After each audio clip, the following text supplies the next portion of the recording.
I've got this buddy right now, and we're both kids of the 80s, and we're both really into synthesizers, but he's really into synthesizers right now. He's got, or he used to have this little one called the OP1, and this thing is awesome for just like fiddling around. It's really easy just to make some really fun, awesome music. But the other day, he sent me a picture of another synthesizer that he saw, and it looked like this. And that, well, first off, that looks awesome. I want to play with that, but I don't think I know how to make it make any sound. I don't know how to do anything. There's like 100 knobs, and there's like cables just sort of like strewn randomly about. And I would have, like looking at this, I have no idea where to start. And this, I think, is a really good example of what OTP looked like to me when I was first looking at it. I knew there was a lot of power there. I knew it could do some cool stuff, but I just had no idea how to do any of it. So let's just do some quick overview. What is OTP anyway? Well, there's a lot to it, but basically a collection of libraries and the hierarchy of supervisors and workers. That's sort of when someone says, hey, you need to learn OTP, that's generally like what they're talking about. There's, so the main OTP libraries are Supervisor and GenServer, and if you're using Elixir, there's Agent and Task, which are like abstractions of GenServer. But there's a whole lot of other components to OTP. There's application, there's GenStage, Dialyzer, ETS, the list just keeps going on. And this is not a complete list. There's so many different tools and aspects to OTP that when you're a beginner like I was, it's kind of overwhelming. It's hard to know where to start. But in general, when people are saying you need to learn OTP, they're talking about Supervisor and GenServer. So to learn Supervisor and GenServer, we got to start at the basics, and that's with processes. And this isn't like an operating system process. Processes in Elixir and Erlang are super lightweight. You can just spin up like 1,000 on your laptop and not break a sweat. So let's go ahead and see what that looks like. So we're going to jump into IEX, which is the REPL for Elixir, basically like your playground to try out code. So first we'll call spawn, and that's going to spin up a process, and then we're giving it a function for what to do. So we're saying, okay, spin up this process, and once you start process, I want you to run this function that's io.puts, and then hello EEF17. So the process starts up, and then prints out hello EEF17. And then we have this orange thing here. This, if you haven't seen it before, it's kind of weird looking, the hashtag PID with some numbers. And that's your process ID, or commonly just called a PID. And basically, that's how we're going to track this process. So we didn't capture it. So let's go ahead and just spin up the process again. And this time, we'll capture the process ID in the variable PID. So we'll run it up. It prints out hello EEF17. And now we've got that process ID captured in the PID. So let's go take a look at what our process is doing. So we'll do process.alive just to make sure it's still alive, and it is not alive. What happened to our process? So when you spin up a process, it runs the function you give it, and then it immediately just gracefully dies. And that's just how the processes work. You give it the work to do, it does it, and then it's done. So this is great. So now we know how to do processes. We're going to start throwing them in our application. But at some point, you're going to give a process a lot of work, and halfway through, it's just going to crash, and it's not going to die gracefully. So how do we deal with that? So we're going to do some error handling here. As I'm sure many of you have heard in the world of Erlang and Elixir, commonly said is let it crash. Like that's just the solution to everything. And when I first heard it, I was like, I don't want my application to crash. I don't understand how this is going to solve things. And part of that was the way I was thinking about applications. But when you think like outside of apps that you write, you think about like Photoshop. I'm a designer, so Photoshop is something that I often have issues with, or just your whole operating system in general, or maybe your video game console, your phone, some of my kids' electronic toys, your TV. A problem happens with that, and what's one way that's going to fix it most of the time for all of those? Does anyone here watch the IT crowd? Yeah. Have you tried turning it off and on again? And this works. It works like universally for computing and electronics. Like 90% of the time, this actually does fix the problem. Why? Why does that work? So the reason that works is because you're starting over that device or that app or whatever it is with brand new state. What happened somewhere along the way, that thing that had the issue got corrupted state. Something weird happened, and then it crashed, and then it had some issues, but restarting it, you're giving it fresh state, and you don't have that problem anymore. So the supervision tree is based on this principle. Because the way apps work in Elixir and Erlang is you have these clusters of all these different processes, we can try turning it off and on again at a very specific level. So we don't have to let the whole app crash. We're just saying that little piece that's not working right now because the state got corrupted or whatever, we're going to let that crash. So, so in this tree, basic tree we have right here, we've got some supervisors and then we have some workers.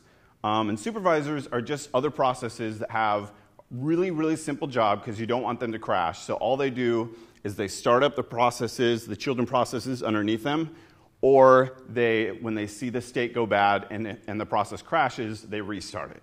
And restart isn't quite the right term because they're actually starting a brand new process that has the same starting state. So if you look at this tree right here, the worker down there on the bottom right, if that crashes, the supervisor right above it is watching and says, oh, hey, that just crashed. I need to restart that. And it'll try it a few times. And then if that doesn't work, it's going to crash itself. And then the supervisor above it will try restarting it. And it can kind of cascade all the way up. If your top supervisor crashes, well, then maybe you just need to rewrite because you got a really serious problem. But that's sort of the basic idea of the supervision tree. And when I learned this, I was like, okay, that sounds great. Like, that seems cool, seems useful. But what if that worker down there, what if I'm just a bad coder? What if I just have bad code in there? How is this going to magically fix my bad code that's just going to fail every time you restart it? And the answer is, it's not. That code is not going to magically get fixed by OTP. So if it doesn't fix that, what is it doing? So this is a part that took me a long time to figure out. But there's this really great article by Fred Hebert called The Zen of Erlang, and he goes over this. He identifies bugs as being of one of 4 types. So you've got your core features in your app and your secondary features. And then of those kind of bugs, you have the ones that are easily repeatable and the ones that are transient. So the first off, our core feature that's easy to repeat. It's pretty easy to find those bugs. Like those are like, oh, you do this, you do that, and you do this on this main feature of our app, this bug happens. So those are pretty easy to find. Secondary features also pretty easy to find, but often you overlook them because they're like, oh, I forgot our app even did that. That's a feature we made 2 years ago, and we forgot users actually use it. So sometimes those are the ones that you can overlook.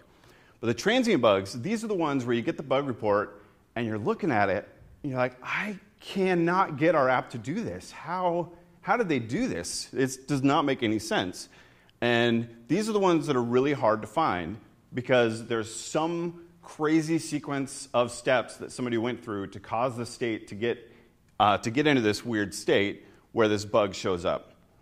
And so because of this, the kind of bugs that happen in production, the core feature ones that are repeatable, those should never happen. They do, but they shouldn't ever happen.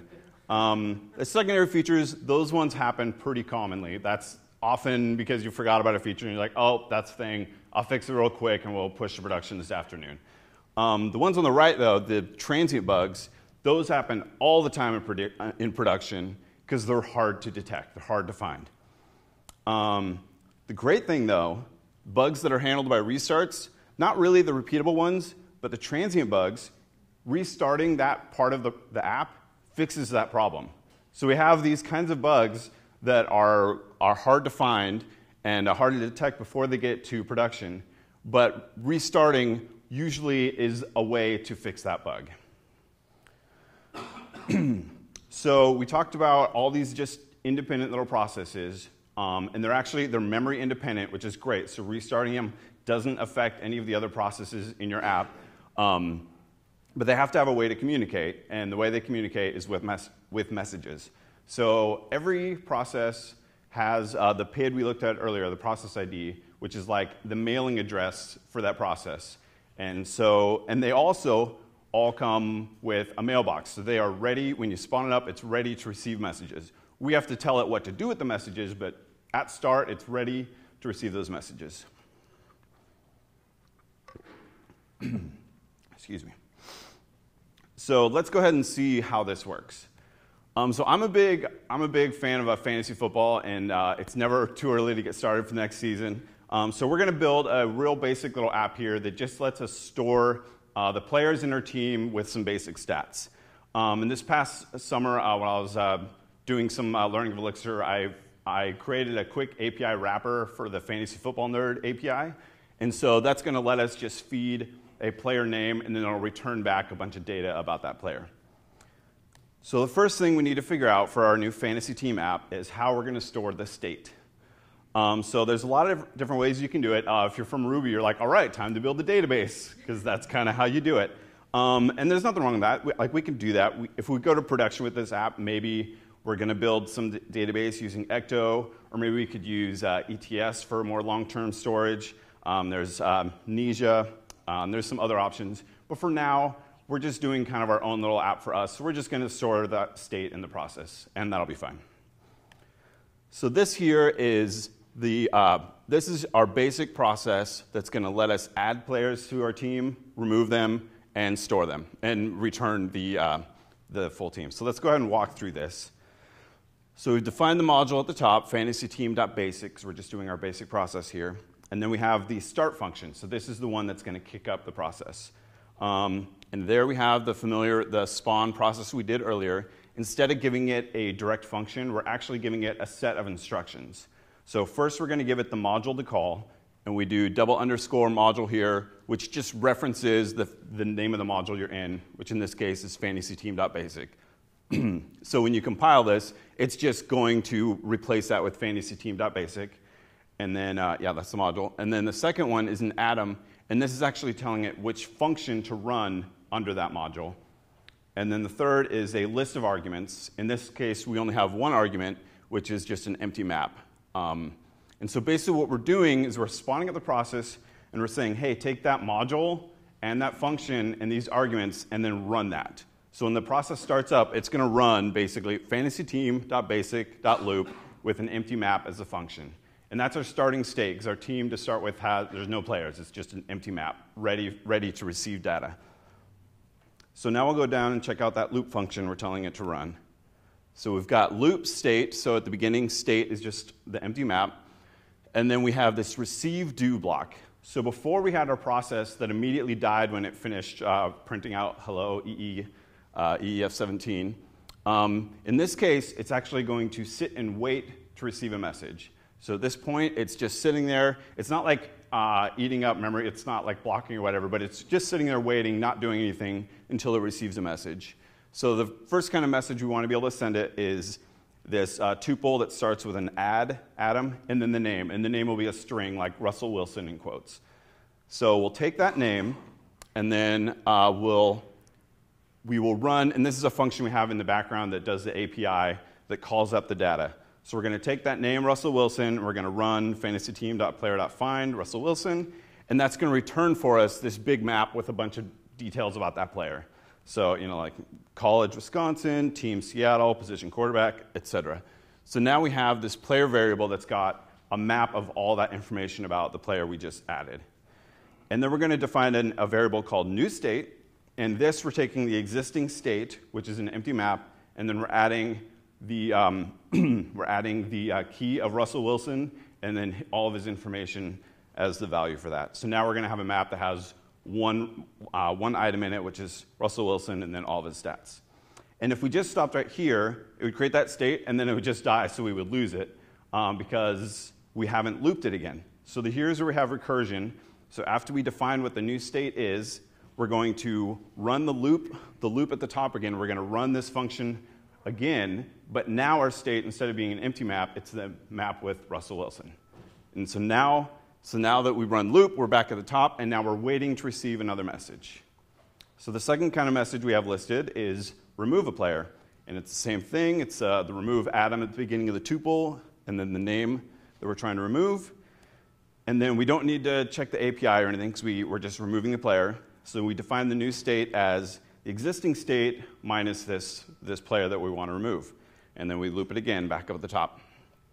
And then our third message that we're going to receive is an atom with team and then the PID. Because when you're calling this, you need a message back. You're asking for, send me back the team.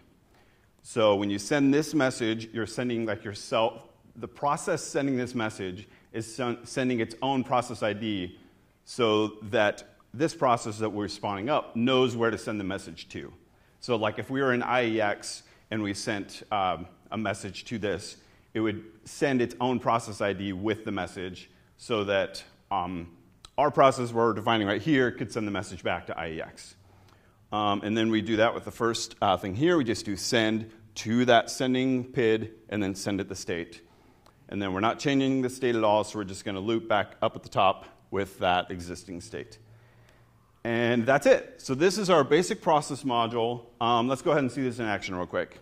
So we'll jump over to IEX, and we're starting up FantasyTeam.basic.start and capturing that PID so we can send it some messages. And first we're going to send it the message, the tuple, add the name Russell Wilson.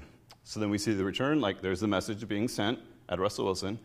And now we're going to do it again. We're going to add Doug Baldwin, and then we'll actually try out just to make sure it works. We'll remove Doug Baldwin, and then we'll send the message for the team.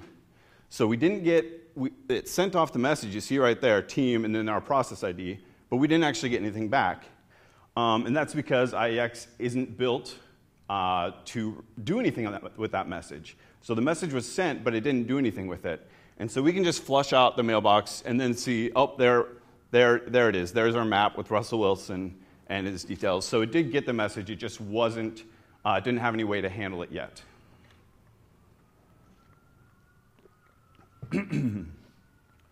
So this right here, we just walked through. This is a really, really, really common pattern in Elixir and Erlang. And it's so common that they've built a generic library to emulate it, which is called GenServer.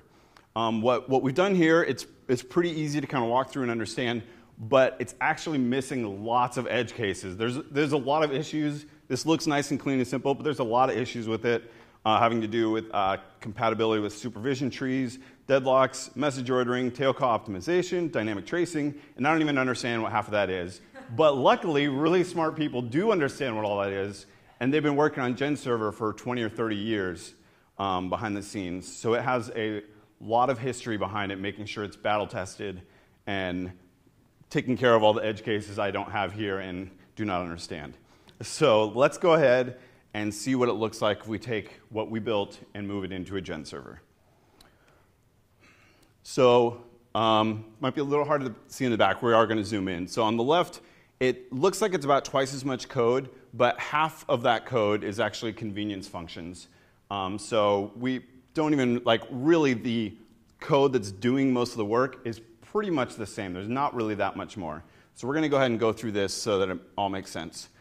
So to start off, we do the line use GenServer, and that's like saying, yeah, we want to use all that great stuff that the OTP team has built. So we're going to go ahead and bring that in here. And that's going to let everything else work in this module.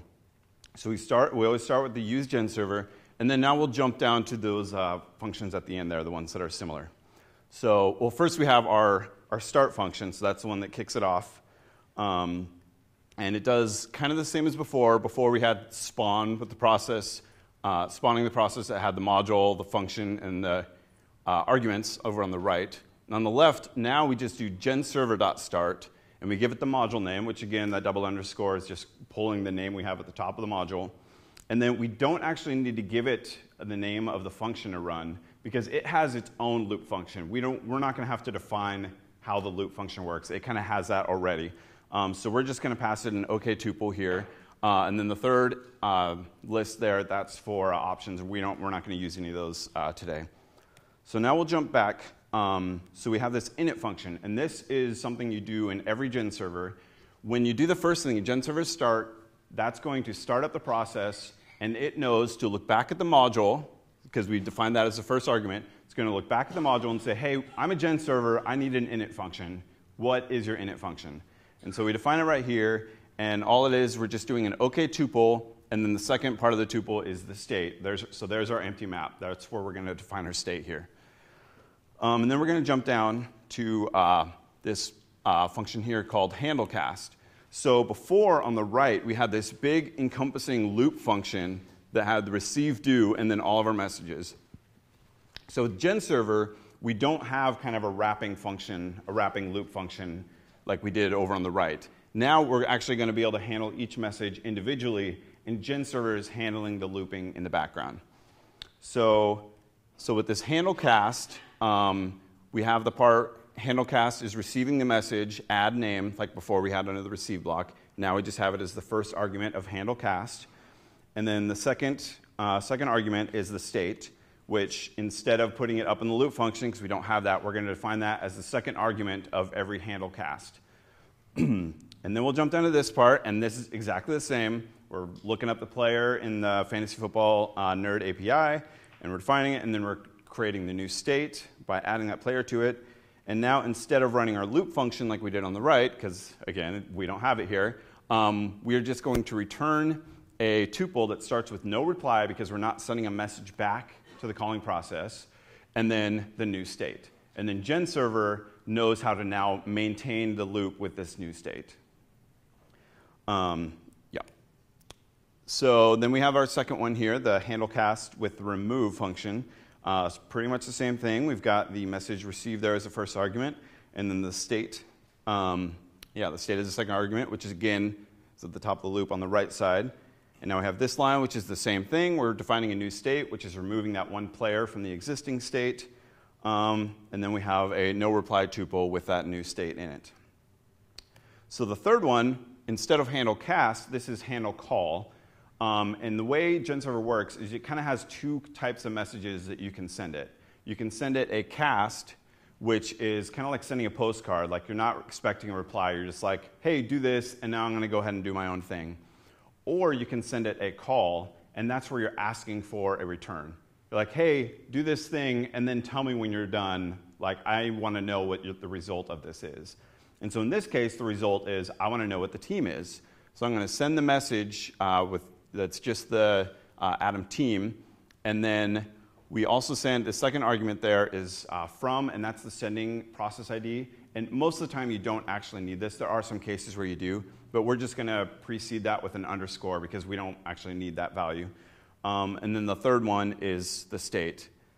So all we need to do here is return a three-element tuple that starts with the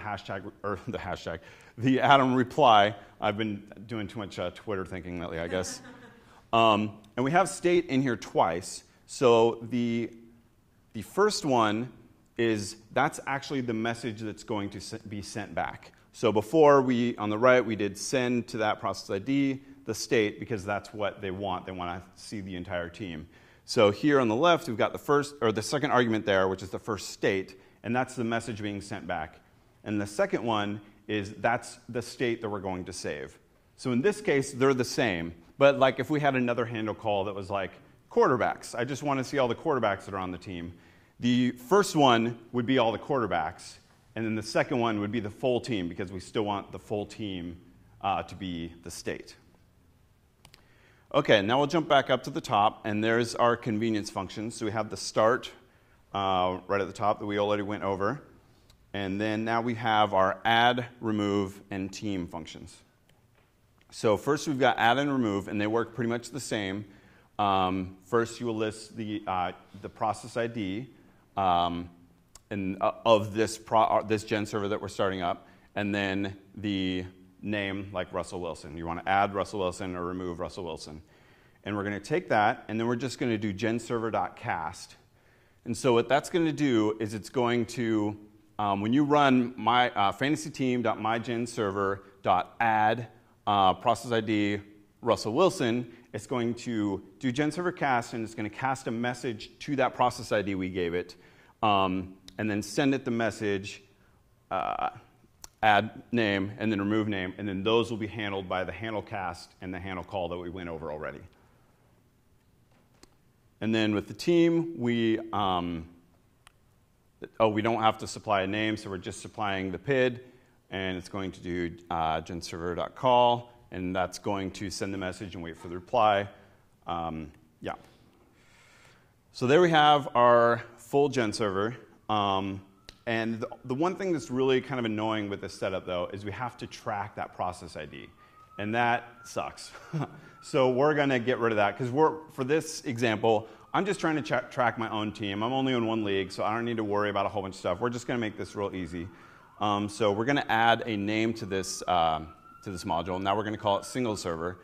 And so here we have a module attribute that just defines name as the module name. And then we're going to start plugging that into our convenience functions. So now when we do genserver.start, before we didn't have any argument or any options on the right, so we just had an empty list. Now we're going to say, when this process starts, I want to give it this name of FantasyTeam.SingleServer. And why would we do that? Well, now we don't have to cast to a process ID. We don't have to keep track of that anymore because we know the name. So now in the genserver.cast, we can just plug in the name right there. And the cool part about that is now we can take the PID out of our function name. So now it's just FantasyTeam.SingleServer.add Russell Wilson, and it knows what the gen server is and knows the process ID, and we don't have to keep track of that. Because one of the most annoying things about all this is tracking process IDs. So anytime we can get rid of that, I'm going to do that.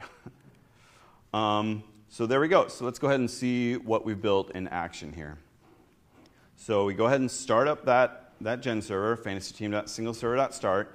We see the process ID right there, with gen servers, it returns, rather than just the process ID, it returns a tuple that starts with OK and then the process ID. But we don't need to capture it because it has its own name. So we can just, right from here, say FantasyTeam.SingleServer.add Russell Wilson, and it just returns like OK, which is like, sweet, OK, I guess it's working. We'll go ahead and do it again with adding Doug Baldwin, and then we'll remove Doug Baldwin, and then we'll go ahead and do our team call. And that gives us the return value of the team. So there we see it. So cool. One thing, if you're using Elixir, they've done this thing where they take genserver, and genserver kind of, what we've used it for is basically just storing state. Like, it's not doing any complicated stuff. It's just storing the state. So Elixir's kind of taken, the other thing you can do with genserver is do a lot of kind of complex work and like concurrent tasks and stuff. And we're not doing any of that here, but Elixir's kind of taken abstractions from genserver, and so it has agents which just do storing state, and then it has tasks which just do kind of all these concurrent work. So let's go ahead and just see what we've built already. We're going to see it as an agent real quick. And this is it. This is the full code that does everything our gen server did, but now it's as an agent. So it's a lot less code because we have kind of those convenience functions where it's just myAgent.add, and then it runs everything from right there. So we have agent.update, and that's when there's only kind of a few functions that agents do because all it's doing is storing state. So one of them is update. So when we do agent.update, we give it the name or the process ID if we're not using the name named server, and then we send it the function for how to update the state. So in this case, you're taking the state, and then you're saying map, put the new player into that state. And the same with remove, map, delete that player from the state. And that's all you need to be able to maintain state with an agent. Oh, yeah, there. Yeah. And then we have, for the team, we're just trying to get the current state, so we can use agent.get. And then our function is just like, hey, function state, yeah, the state, send us that back. There's a few other functions you can use, like instead of just update, you can say get and update. And that's going to, you're going to want to return a 2-element tuple. So the left one is the state you want to see first. And you can do other stuff with it. Right here, we're just returning it as the first element. And the second element is going to be the new state that we adjust here with the map by either adding the player or removing the player. And then there's also agent.cast. So all of the other ones, the update, get an update, those are all calls. So you're actually, when you run agent.update, you're waiting for that response to, for like an OK tuple, or to find out, like, OK, yeah, it added the player. With the cast, you're just like, fire and forget. Like you're like, yep, go add the player and I'm going to do my own thing. I don't need to know that you did it. I trust that it's going to work out or whatever. Okay, so one thing, if you're more familiar with this, you might have been wondering like why I'm using start and spawn instead of start link and spawn link. And if you're not wondering that, then let me tell you why we should be using that. So when we had our supervision tree before, I talked about how a worker would crash and then the supervisor would see it crash and restart it. So the way that works is processes need to be linked together. So when you, instead of running spawn, if you run spawn link, that links it to the calling process. So if you're in IEX and you run spawn link, a process, and then that process crashes, IEX itself actually crashes too, because they're linked to each other. If one of them crashes, the other one goes down. The cool thing, IEX is already using the supervision tree, so you might not even notice, because IEX will go ahead and start right back up again, which is pretty awesome. So that's a really quick way to see a supervision tree in action, is just run a spawn link and do like the function, 1 divided by 0 or something. And it'll just kill it and restart IEX for you, which is pretty cool. But the problem with this, you don't want the supervisor to go down if one of its child processes go down. So supervisors have this thing that's called trapping the exits. And basically that's saying like, oh, it went down. I'm going to not crash myself. And instead, I'm just going to restart that process. So yeah, as I said before, we had some functions that are just start, and they would spawn, or genserver.start, agent.start. All we do is change those to adding the underscore link. So spawn underscore link, or genserver.start link. And then we would go ahead and change the actual starting function names to that too, which we don't, I guess, technically have to, but it's just common pattern. You want to have that so that when you start it up, you know it's linked process. So we're doing pretty good here, but if our gen server goes down, it's still just going to die because we don't have anything actually supervising it. So let's go ahead and do a supervisor real quick. And supervisors were really intimidating for me, but there's really not that much to it. They work, like I said before, they're really simple. All they're doing is starting processes or restarting them when they crash. So at the beginning, we just do this use supervisor, just like we did with Gen Server, and that's kind of getting all the magic that the Erlang OTP team have been working on for decades, which is pretty nice. Real easy, just like, oh yeah, one line. Let's use all that awesome stuff you guys have done. And then we're going to start up our supervisor with start link, and then that'll do supervisor.startLink, and we give it the module name that we're in, so FantasyTeam.mySupervisor, which is at the top there. And then we have the options, and we're not going to use any options here, so it's just an empty list. And so that supervisor process is going to start up, and because it's using supervisor similar to Gen Server, it's going to look back at our code, at this module that we gave it, and say, okay, where's your init function, because that's what I need now that I've started. So we do our init function here, and we're just going to give it the empty list because it doesn't have any advanced options. And then we're going to define a variable called children, which is just a list of the processes that we want it to start up. In this case, we're just going to have it start up our single gen server. So we give it a worker function, and we would do this for if we wanted it to start say 3 workers and 1 supervisor, we would just have 3 functions in here in this list and a supervisor function. But in our case, we're just having it start the 1 gen server that we're going to watch.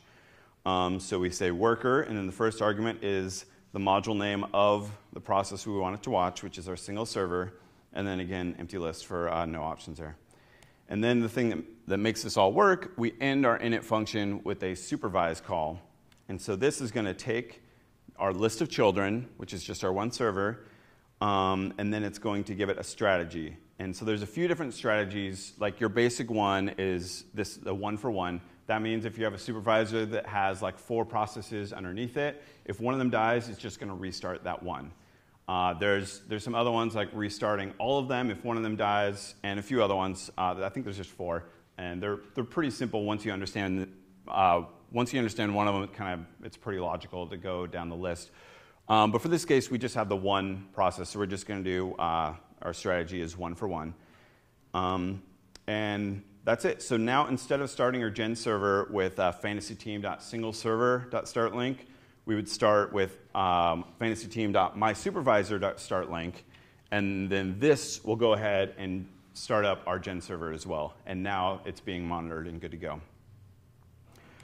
So quick recap. So we started with processes, and then we built a gen server. We named that gen server so we didn't have to track the process IDs, and then we built a supervisor to keep track of that gen server so that if something goes wrong, it'll go ahead and restart it. If you're more advanced with OTP, you may see a few flaws in what we've done, because there's a lot to OTP, like I said before. And there's a lot more you can do to make what we've done work a lot better. But what I did teach you is this, and you can make some music. You can't do a lot with all of this, but you can do a little bit with this thing called OTP, enough to kind of make some stuff work. And now you can well, hey, what happens if I grab this cable from over here and plug it in? What else can I do? You have kind of that foundation to be able to start learning some of the other things from OTP. Like maybe you want to, well, I want to figure out how Erlang term storage works, ETS or ETS, whichever way you want to pronounce it. Now you have kind of a model to build off of to do that. Yeah, so that's it. You can follow me at Jesse J. Anderson, or Jesse J. Anderson as all my friends call me because it looks like that on Twitter. And I also created a quick link, a bit.ly link for ABCs-of-OTP. That's got a bunch of links to different books that have really helped me to understand OTP. Dave Thomas and Sasha Urich both have books that are great. One that really clicked for me was Benjamin Tanwehow. He has the Little Elixir and OTP guidebook, and that was kind of the light bulb moment for me where it finally started to all make sense. There's also a new book that's just kind of came out in beta by Lance Halverson. I think he's here. And I read the first third of that book on the plane ride here, and it's fantastic. Highly recommend that one too. And that one's called Functional Web Development with Elixir, OTP, and Phoenix by Lance Halverson. So that's it. Thanks. Is there any questions? Any questions? So when do we use agent and when do we use gen server? Right. So. Just repeat the question. Oh, yeah, sorry. The question was, when do you use agent and when do you use gen server? So there's kind of differing views on this. Now that I really I feel like I understand OTP, at least the basics of it in gen server, I like to always just use gen server, because then if I need to change it later, I want to add some more difficult stuff to it that isn't just storing state, I have it. But agent's pretty nice. It's a tiny little amount of code. So if you know, this is never going to do anything more than just store state, agents are kind of a great way to go. But there's not a right or wrong answer. It's kind of personal preference. Yes? So you talked about agents. You didn't talk about tasks. So what are tasks? Right. So the question is about agents and tasks. And I talked about agents. I didn't talk about tasks. So tasks are... I haven't used them, so I'm not super familiar with it, but kind of the idea is if you have some complex, maybe you're doing machine learning or something you have a bunch of complicated work you want to do, and you want it to run concurrently, so it's using kind of all the different processors in your machine or whatever. Tasks is kind of a great way to just send out and have it it automatically kind of can run that stuff really well. I don't actually use tasks, so I'm not super familiar with it. But that's kind of the idea. You have a lot of work you want to be done, and it's going to be done better if you have a lot of processes kind of doing pieces of the work. And tasks are really great for that. But I'm not familiar with a lot of usage of them. Yeah. Yes? Oh, perfect. There you go. If you want to talk to someone about tasks. It's the same issue, though, with agents. Yeah. You write them. If you want to do anything more with it, you're just going to go to the agent. Right. It's really great, and then you're oh, now I got to make it a gen server anyway. Maybe I could have just started there. Right. Yeah. Cool. Any other questions? Yes? Is there unit testing or integration testing? What's the philosophy for Elixir and testing? The questions about unit testing with Elixir. Yeah, there's some great testing. I don't know the knowledge off my head, but yes, there. XUnit, I think it's called. XUnit. Yeah. Doc tests. Yeah, and doc tests are awesome. You can embed what you expect from a return from a function, and then you add that to your test suite, and that way your docs are even tested. So Yeah, so Elixir really encourages you to use documentation in your functions because you can do doc tests. So your documentation in your modules will have little examples of how to use that function, and doc tests will actually run those to make sure that they work, which is really, really cool. Yeah. For anyone that's read crappy documentation. Yeah, it will force you to improve your documentation, or you'll have a lot of failed tests. Yes? Yeah, with Elixir 1.4, with the introduction of the registry, like how does that kind of fit into like managing the PID and like naming processes? And Right. So the question is about Elixir 1.4 and how it added this new thing called the registry. I don't know. I'm excited about it. I've heard good things about it for managing process IDs, but I'm not familiar with it. I'm excited to learn because managing that has definitely been one of the pain points for me in trying to do anything kind of more advanced. So, yeah. Question in the back? In regards to the registry, I have a blog post on Medium about using that for managing the syntax scenarios. So Awesome. I probably have that saved in Pocket, ready for me to read later. Any other questions? Yes? What happens to the state of the server in case like it crashes? Right? Do you lose the state?